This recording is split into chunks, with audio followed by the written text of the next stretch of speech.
You're rocking with the voice of Town View. We put our spin on trending topics and school news. Thought-provoking, insightful, we speak the truth. We do it for all ages, not just for the youth. Listen close, you might learn something. Or laugh so hard, you split your side of something. Live stream a podcast. Whenever you tune in, it's sure to be a blast. Let's be honest, you don't want to miss that. Content so real, you're going to want to run it back. We keep you entertained while making an impact. Want forum and announcements, well, this is not that. Sports, pop, culture, political.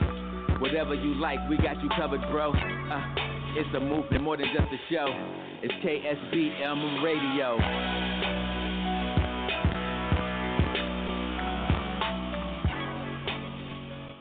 Come closer to the music.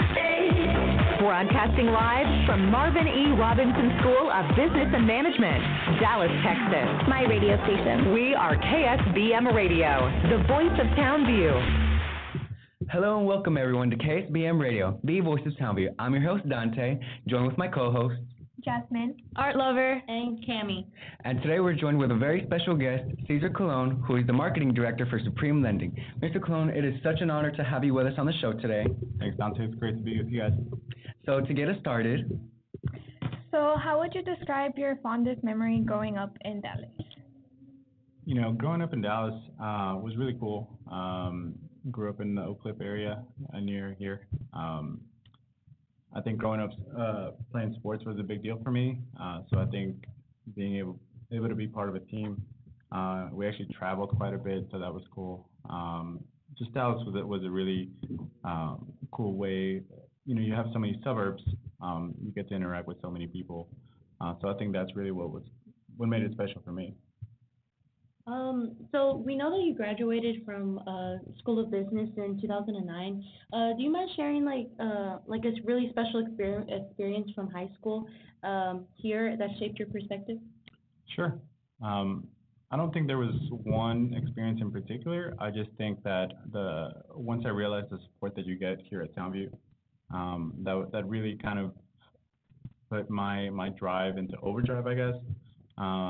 I've always been somebody who wanted to achieve certain things, and I think being able to realize that the faculty, the teachers here, they put their foot forward to helping you and supporting you. I think that was really, for me, something that really a huge difference, feeling that support. As a graduate of our high school, what advice would you give current students navigating their way through high school? You know, I was thinking about this question, and there's so many different ways I can go, but I think you just have to enjoy the journey. I think high school it shouldn't be where you expect to live your best days. I mean, it's fun times for sure, but I think you should use this as a platform to kind of get your career started. There's so many things to do after high school, you know, college, and then getting into the workforce. I wouldn't be in a rush to really grow up. You have the rest of your life to do that, so that's kind of what I would say. So moving on to college, what inspired you to pursue marketing and entrepreneurship at Babson College? So I've always been fascinated and wanted to pursue a career in the business world. Again, growing up playing sports, I always wanted to be part of sports marketing, so that's really why I came over. Or I enrolled in Townview in the first place. It's funny because my parents initially wanted me to go and attend the School of Engineering, right? So whenever I made my decision, you have to rank your schools of choice, and I didn't tell them, but I put business first. So that, you know, I had an idea of what I wanted to do, and then once it came down to looking for schools, Babson really jumped out at me because it's been ranked #1 in the world for entrepreneurship for many years. So I wanted to combine that and then my passion for marketing, just because I felt like it was going to really prepare me for what I wanted to do in the future. I've always wanted to take the opportunity to start my own consulting firm, marketing consulting firm. So I just, you know, again, looking ahead, thought that it would really prepare me. Can you highlight a challenge that you faced during your time at college and how it contributed to your personal and professional growth? Sure.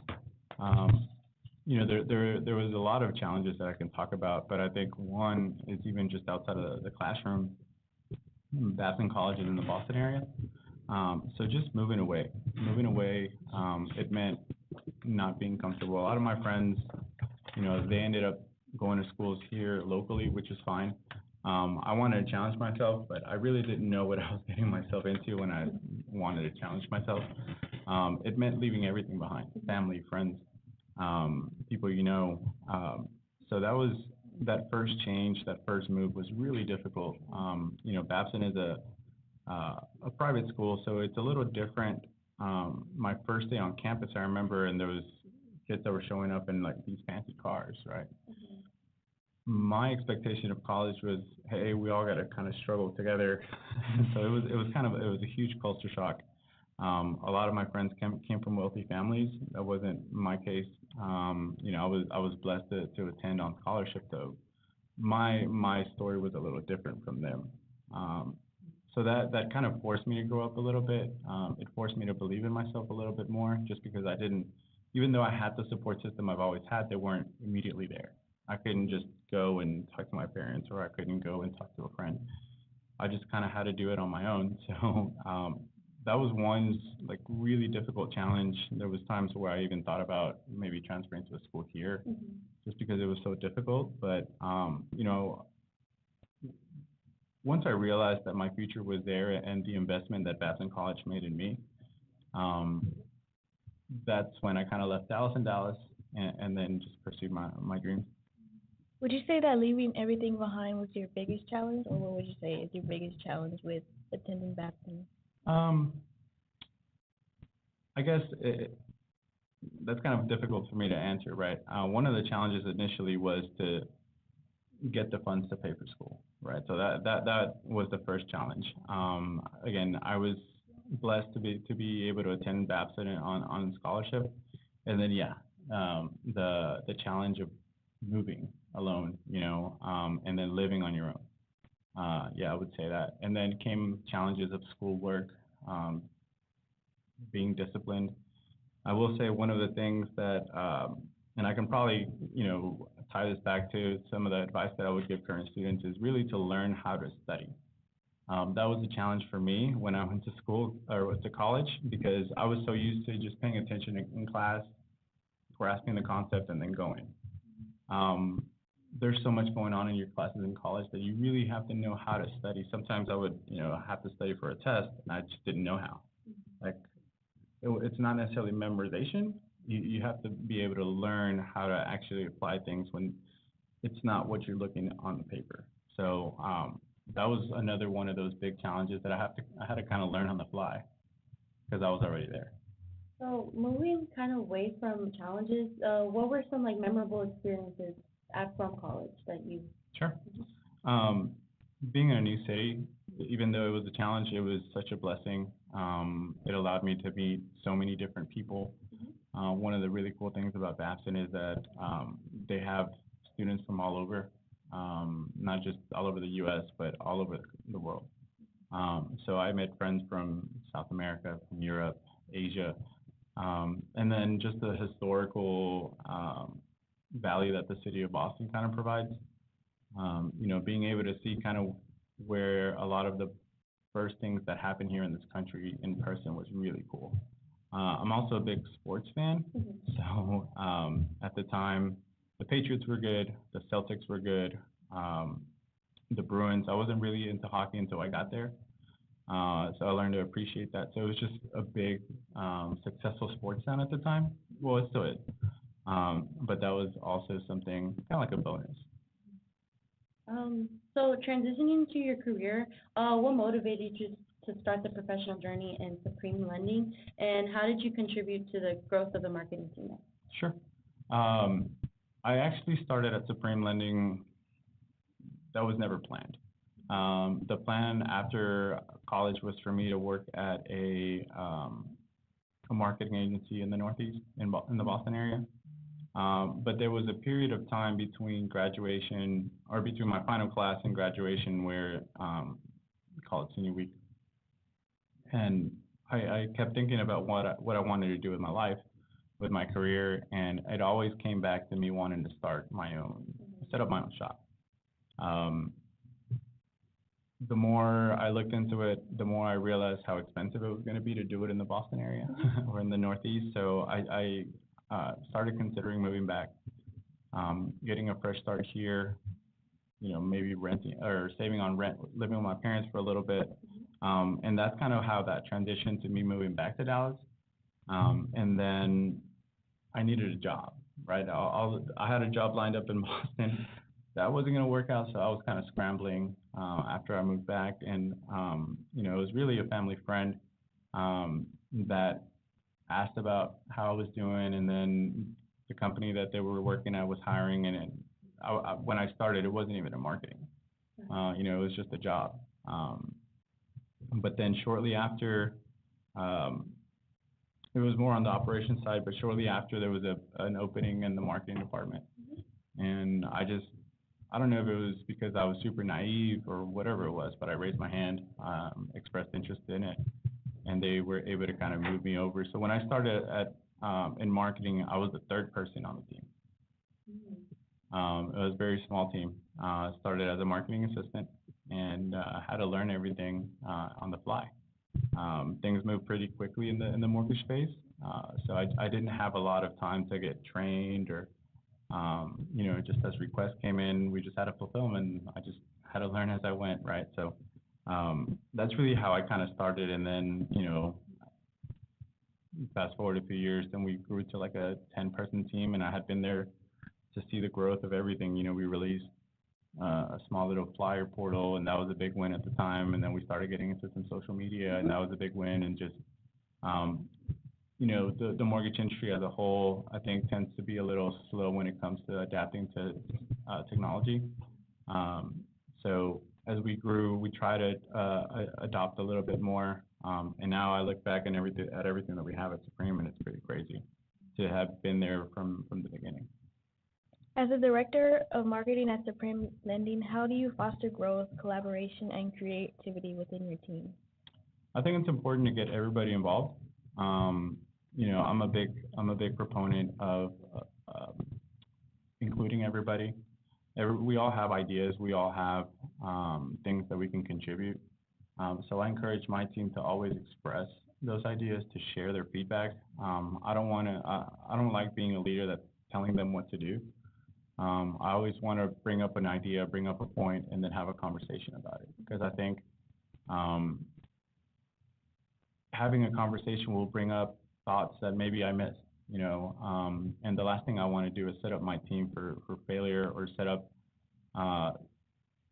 some kind of process, and then it's going to make somebody's job harder. That's why I think it's important for all of us to contribute, to express how we feel about it. And then an idea can start here out on the left, and then the more we talk, it'll evolve, right? And then everybody has had a chance to share what they think, and then I think it just makes it stronger. So I really encourage my team to speak up. Just because I'm the director, it doesn't mean that I'm not going to consider any other ideas. So even as we go on, if somebody sees a way to make things more efficient, or they have any suggestions on how to improve something, always willing to have that conversation. Did you have any so what were some valuable lessons that you learned about your experiences in various mortgage companies that shaped your leadership style? Sure. So I started Supreme Lending in 2013, and then I felt like, I rose pretty quickly, but there was a time where I had to leave, right? I felt like I couldn't move up anymore. So I ended up working at a couple of other mortgage companies, and change is always difficult, right? And for me, it was a challenge. I approach challenges a little different than most people. I love a challenge because I want to prove to myself that, I'm good enough to do or take on whatever it is that challenge is. So starting in those roles, I needed to prove to myself that I indeed knew what I thought I knew, and that I was as good as I thought I was. So I was lucky to work with some really great people that I was able to learn from. Of course, with every company, you're going to see some stuff that you agree with, some stuff that you don't necessarily agree with, but you get to pick and choose what you learn, right? So what you take. So I was able to kind of pick up some of the good things from different leaders that I thought I could incorporate into my leadership style. And then even draw from my own experience, how certain decisions, how certain things made me feel when I was a part of the team. And I always kept that in mind because I don't ever, like those negative feelings or those negative experiences, I don't ever want my team to go through something like that, just because I know what it feels like. So I was able to, take mental notes of that and avoid kind of making those, not mistakes, because I think people in a leadership role there's a lot of pressure on them. So I think people don't make decisions intending to be a mistake. I think sometimes we don't have all the facts or whatever the case may be, and things may not work out, but it's always best to, make a note and then try and avoid those mistakes in the future. So as a marketing leader, how do you navigate through the evolving market, like marketing landscape in the financial services industry? So lately it's been pretty difficult within the mortgage space. There's been a lot of issues with high rates. When rates are low, it's really easy for our loan officers to do loans because everybody's looking to move for whatever reason. With high rates, combined with limited inventory, and what that means is there's not a lot of homes open that are being sold. That creates a challenge for us, right? So we have to get super creative in how we approach things. We have to watch the market, how it's doing, and be able to jump on an opportunity. So again, collaboration for us is key. I work at the corporate office and, I have my team, but we also have some team members out in the field with the different branches that they're in touch with the loan officers day to day. And we get feedback from them, and they give us, suggestions on what kind of assets we want to create, what kind of campaigns that we work on. And that's very helpful. LinkedIn is a really good source for information. I've joined several groups on LinkedIn that just kind of have open discussions about expectations on the market, other marketing leaders, like what they're doing, what they're projecting. So all of that, I think, is really helpful. Can you share with us any success stories or any lessons that you faced during your time spent at Supreme Lending or any of the projects that you worked on as a marketing director? Sure. This one in particular I wasn't a director just yet, but a few years ago, Supreme Lending decided to be a sponsor for the Byron Nelson. It's a golf tournament that happens here. They've had it in Fort Worth, and they moved into Dallas. I think it's back in Fort Worth. But what's really cool about the Byron Nelson is that a lot of the funds that are raised during that tournament, they go to help the Momentous School. It's actually down the street in Oak Cliff. And the Momentous School is really cool because they help local kids, and they really emphasize their education around science and math. So it's really cool, to see kind of the effect that golf tournament has on the community. From a personal, what was really exciting about that was it was a 3-year deal, and by the third year, it was my third year working it, I was kind of approached and asked to lead the whole thing, right? So I had a huge budget to kind of manage, and then I had to really work the ins and outs, putting things together. So we had so many things that we had to cover, from TV coverage, radio spots, we had a website. We were the title sponsor so there's a big Byron Nelson tournament, but before that, there's a celebrity amateur tournament. So we have different local celebrities come and play, and that's a whole event. So just from the operation side, that was challenging, being able to put on an event like that. So that was really cool, very challenging, pretty nervous when I first got assigned.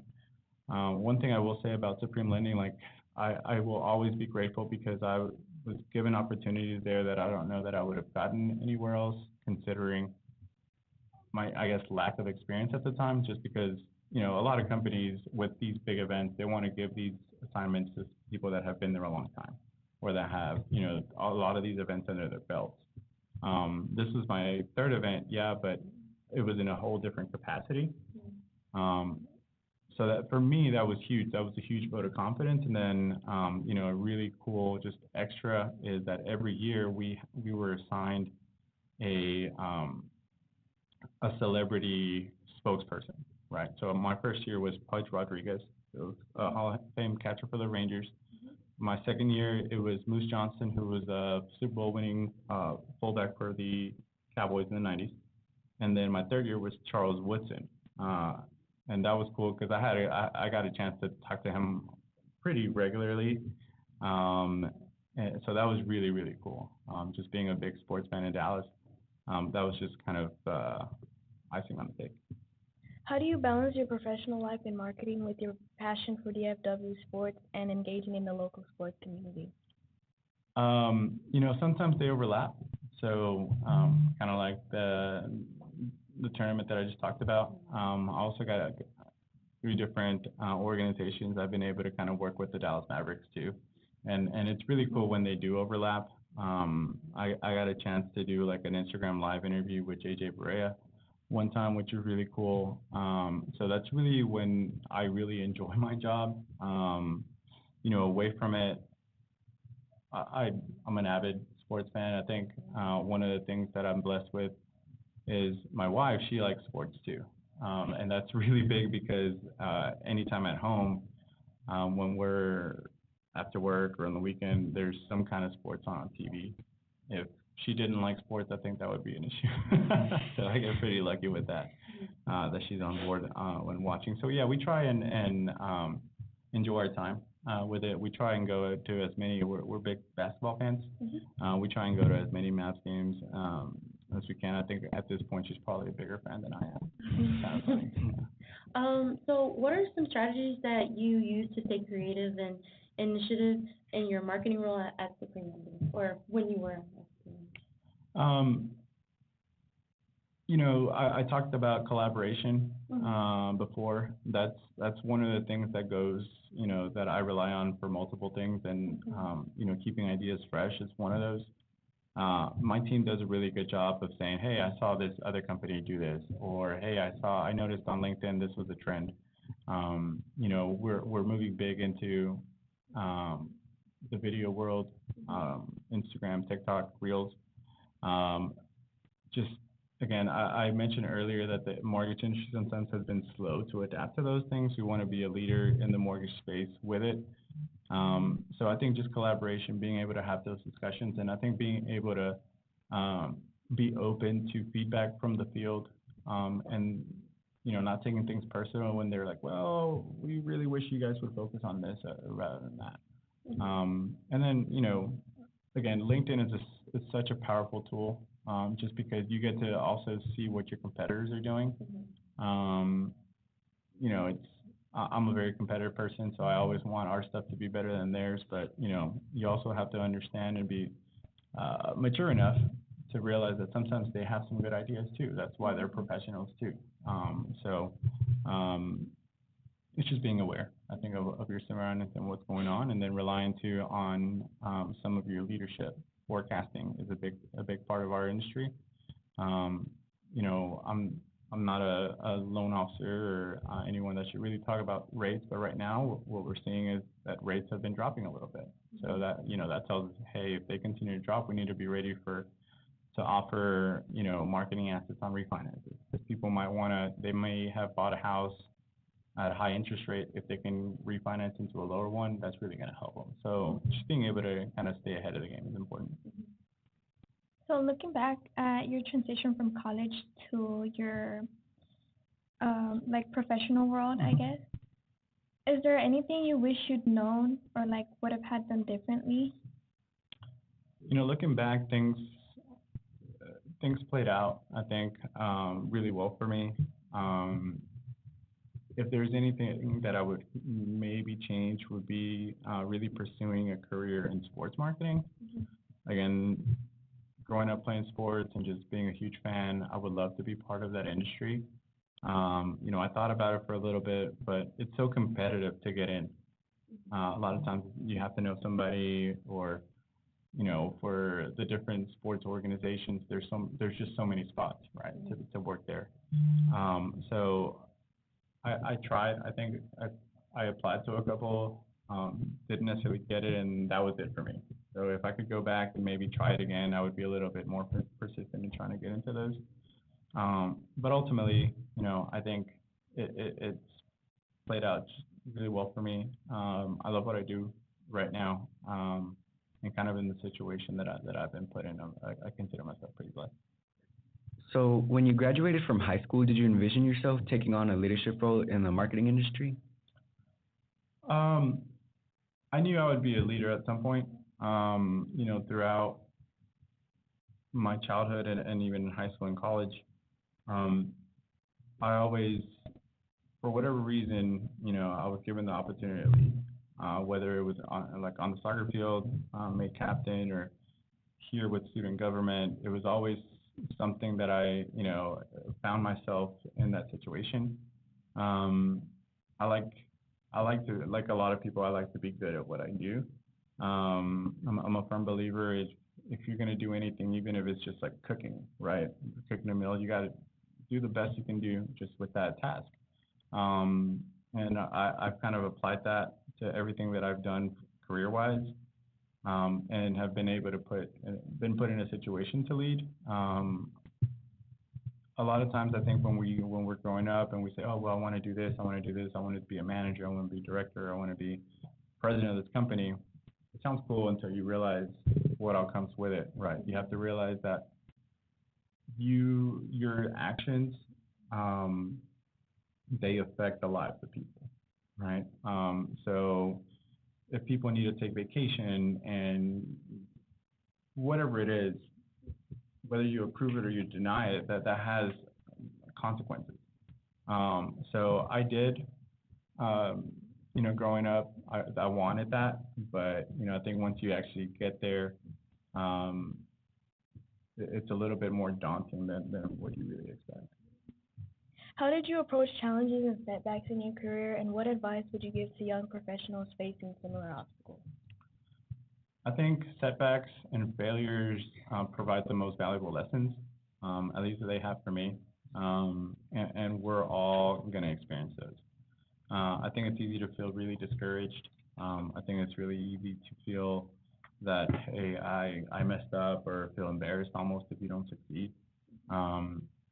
But you just got to pick yourself up and go.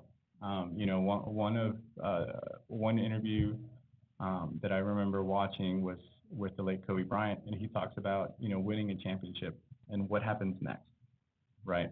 And he talks about how if things work out how you wanted and you find success, at the end of the day, you still go to sleep, and you have to wake up the next day. It's the same thing if you fail. If you fail, you still got to go to sleep, wake up the next day, and then it's about how you go and how you approach that next day, right? So if you won a championship, are you going to be satisfied, or do you want more? If you failed, in his case, at winning a championship, only one team out of the 32 teams wins, right, at the end of the year. What do they do? So it's just a matter of, taking the highs and the lows the same. You don't get too high, don't get too low. But yeah, I think learning from mistakes doesn't necessarily have to be your own mistakes. I think it's one of the undervalued things is learning from other people's mistakes. Always be aware of what's happening, and hey, you know what? I saw that didn't work for that person. I'm not going to suggest that, or I'm not going to go that route. So there's just always something to learn, to have learned in any situation, whether you're successful or you fail.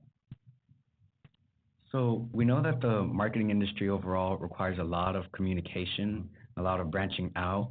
Do you have any advice for any people out there that, might not be good at communicative skills or anything like that? You can only be good by doing things over and over, by practicing. So if, I learned from, that was me. I was very shy initially, but I think once you realize that people are the same, some people get intimidated really easily by the status of someone else, or, oh, this person's a celebrity, or ultimately, in the morning they put on their clothes the same way you do. They got we're all people. So I think just having a little bit of confidence in yourself and just practice. If it's at home with your parents or your siblings, it might be a little awkward and weird, but just have them practice with you. I know teachers here at Townview they'll practice with you. That was one of the biggest things when I was first trying to figure out what I wanted to do post Townview. Shout out to Ms. Hamilton. She was really instrumental in developing and me developing a little bit of confidence. I think one of the things that for me was super vital is finding those people that support you and wanting to prove them right. A lot of times you hear about people, oh, well, I'm going to prove this person wrong. Well, sometimes it's more valuable to prove the people that are supporting you right. People believed in me, and one of the biggest joys is being able to come back and tell them, hey, I was able to do this because you believed in me. What was one way that you came over your shyness? Kind of forcing myself to be out there. I'll share my freshman year at Babson, I had a speech class, and it was not good. It was not fun, and it wasn't a big class. Babson College it's not a very big school. I want to say maybe it was 12 people in my class, and I was terrified of going up there. But there was such a huge difference between the first time that I went up there and the last time, again, just because of practice, right? And I think sometimes we think of ourselves, and it's just human nature, we feel like all eyes are on you, and really you're not. The world doesn't revolve around you. There's so many other things happening. And one of the things I realized too is you're an expert in what they ask you to talk about, right? So the moment that you realize that, hey, they're asking me for my advice, for my expertise, then just get comfortable in talking about that, and then you're going to be good. And in situations where you may not know everything, don't be afraid to ask questions. You guys are interviewing me, or in a conversation, they might be asking you questions, but then you can ask questions back, right? Be curious. I think that really helped me. And again, realizing that, hey, in that classroom, it was a little bit intimidating because like, oh, well, this person came from this family or they have money. But at the end of the day, we were in the same classroom taking the same classes. So that was really, for me, education was the ultimate even playing field, I guess I can say. Do you have a favorite class that you took at Babson? Yes, absolutely. It was called the Ultimate Entrepreneurial Challenge, and it was taught by Dr. Len Green. Oh man, you guys are way too young. But back in the day, there used to be a drink called Sobe. He launched that. You guys familiar with Blue Buffalo, the pet food? I think so. Yeah, it's a brand, kind of expensive, really good for your pets. But he led that, and he sold that for a lot of money. So Len Green was a huge mentor for me. He had a class once a week. It was a 3-hour class, and he ran that class kind of as a consulting firm. So he would bring real life challenges from his clients, and he would say, hey, I have this client that needs this and this and this, and this is their issue. It would be whether it was an operations issue, a sales issue, then, he would split us into teams, and it was the same team throughout the whole year. And we would come up with solutions. And every class, we would present our solutions. And he would kind of keep track when he liked some of our ideas, some of our suggestions, then he would invite us to actually pitch these to some of his clients. And that was just really cool because it was real life experience, and he coached you through that, right? He would say, I really like where you guys are going, but maybe consider this. Or, you guys went down this road. I'm gonna give you a little bit more detail so you understand the grand scope, the bigger scope of things. And that was really cool just from him being able to share some of that. It also gave you the confidence as a student. If you're pitching your idea to the actual client, I mean, that's a big win, right? You did something right, because that's in this case, that was Len Green's, that was his reputation on the line. So absolutely, that was my favorite class. Were there any projects or clients in particular that stood out to you that still stick with you to this day? Oh man, I don't remember the details. It's been a long time. I hate to admit, but it was just the experience of being able to, especially for me, like I was sharing, having issues in communication and speaking. For me, that was kind of like the ultimate challenge, right? Being able to stand in front of somebody and say, "Hey, this is my solution to your problem." So. Did you have a favorite professor at college or teacher from Townview? Oh, I have so many. I don't think it's fair to name one. I don't think that I would, be back here talking to you guys if I didn't have certain teachers from my time here. Obviously, I shout out Ms. Hamilton. Ms. Shipman was a big part of it. There were some teachers that have since retired. Ms. Nicholson, that was back here back in the day. She was, again, huge supporter of mine. Mr. Ramos, I know he's still here. He was one of my biggest champions when it came to, pursuing my dreams. I remember difficult times my freshman year at Babson that I actually called Mr. Ramos, just pretty upset, almost defeated. And he would just listen, and I think back and some of those times were when I was most vulnerable. But that's when they really showed that, they care for you. And sometimes when you're a student and you're just trying to get things done, it's difficult to understand that. But a lot of the teachers, they do invest, just much more than their time. I think it's just a matter of meeting them halfway. Are there like any business professionals and who are high up in in the business world that you look up to specifically? There's a lot of people. There's a lot of folks that I follow on LinkedIn or social media, just little bits here and there. People that are prominent in whatever I follow. Mark Cuban's one of them. I think his approach, his entrepreneurial spirit for me, I connect with him in a lot of ways. To a certain degree, Jerry Jones, he's a genius marketer. What he's done with the Cowboys and the value that he's created for that franchise, it's insane. Phil Knight from Nike, I'm a big Nike guy. I'm not necessarily a sneakerhead, but I love sneakers.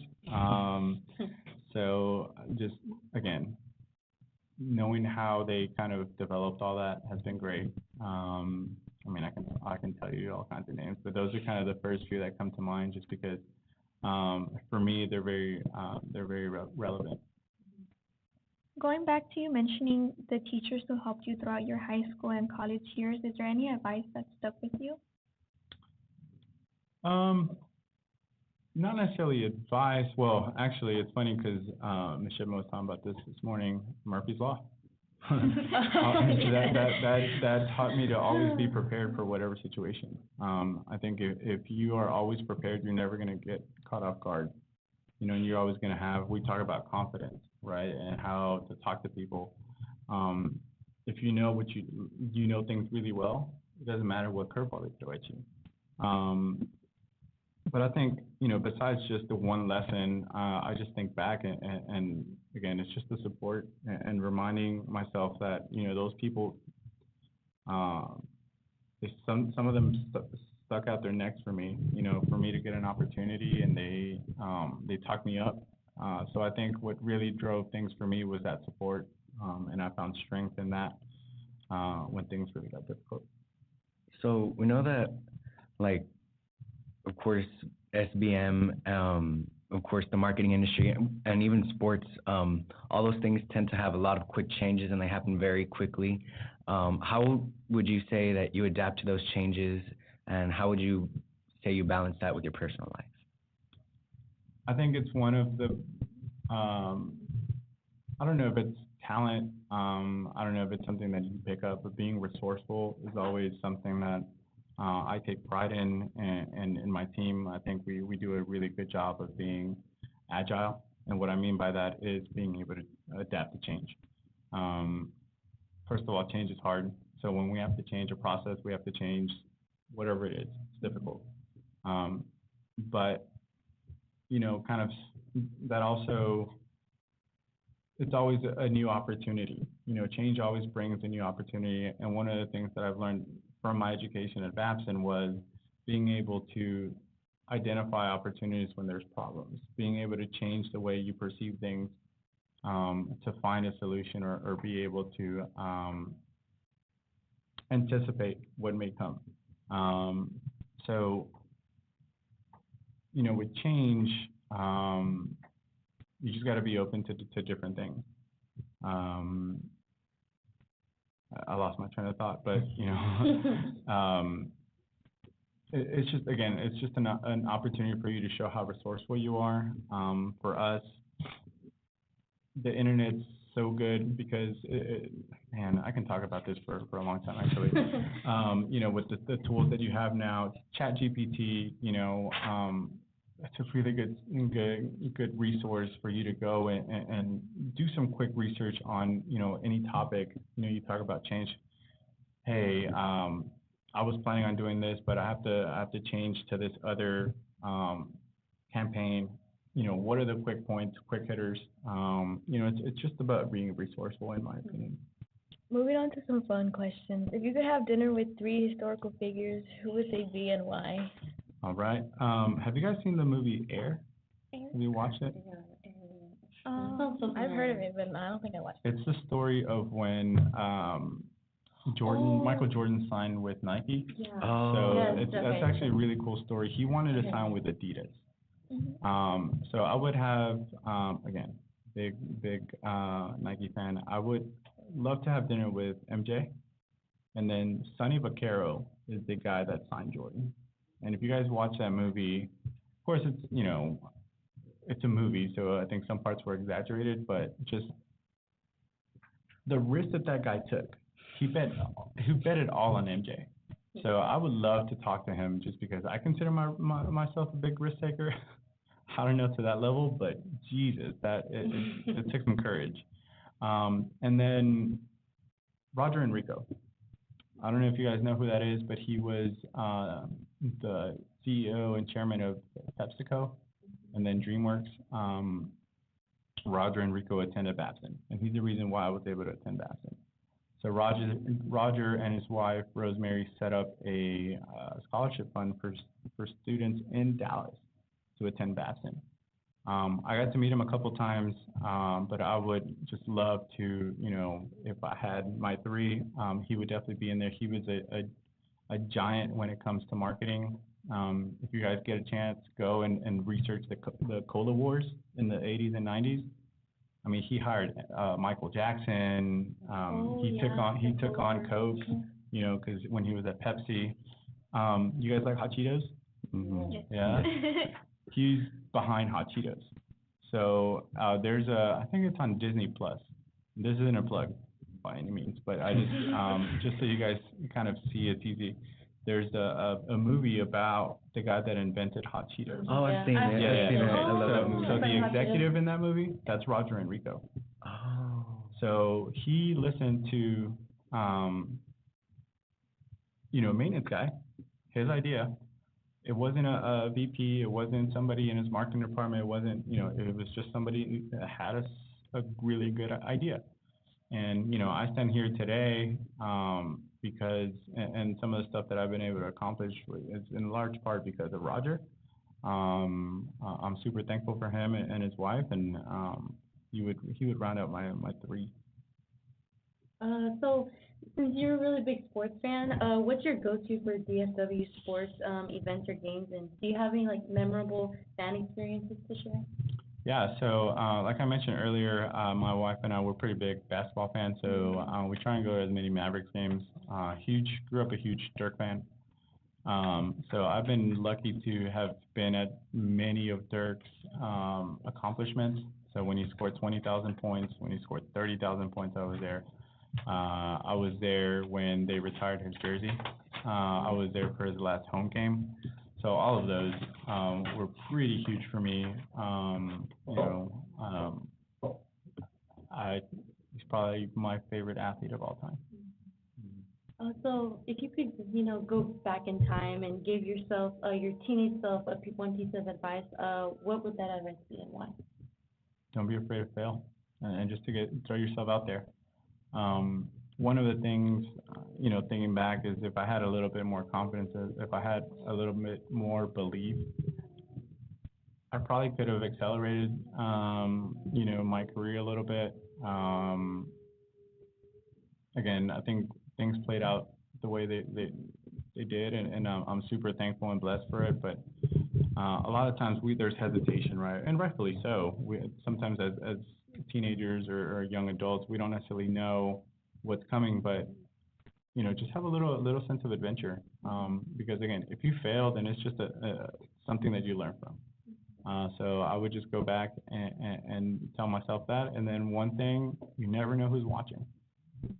The opportunities that I've been given have been kind of unexpected, and that they've happened because people saw how hard I've worked, and they believed in me, right? And again, it's about proving people right a lot of times. And when I least expected, when I didn't know that people were watching, they were. So whenever situations kind of presented themselves, they spoke to me in rooms that I wasn't in.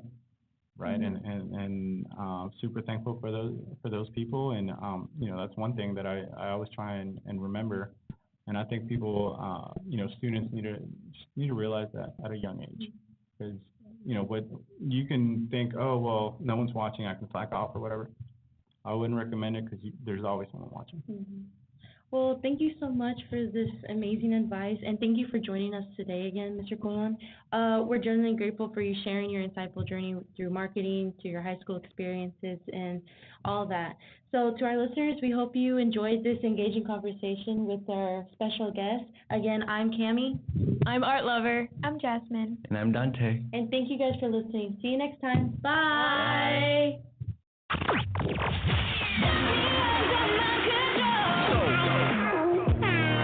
For listening to KSBM Radio, the voice of Townview. My radio station. We hope you enjoyed the great content and great discussion, all from a student's perspective. Make sure to follow us on Twitter for the latest updates at KSBM_TVT or on Facebook at KSBM Radio. Add them on Facebook. Check them out.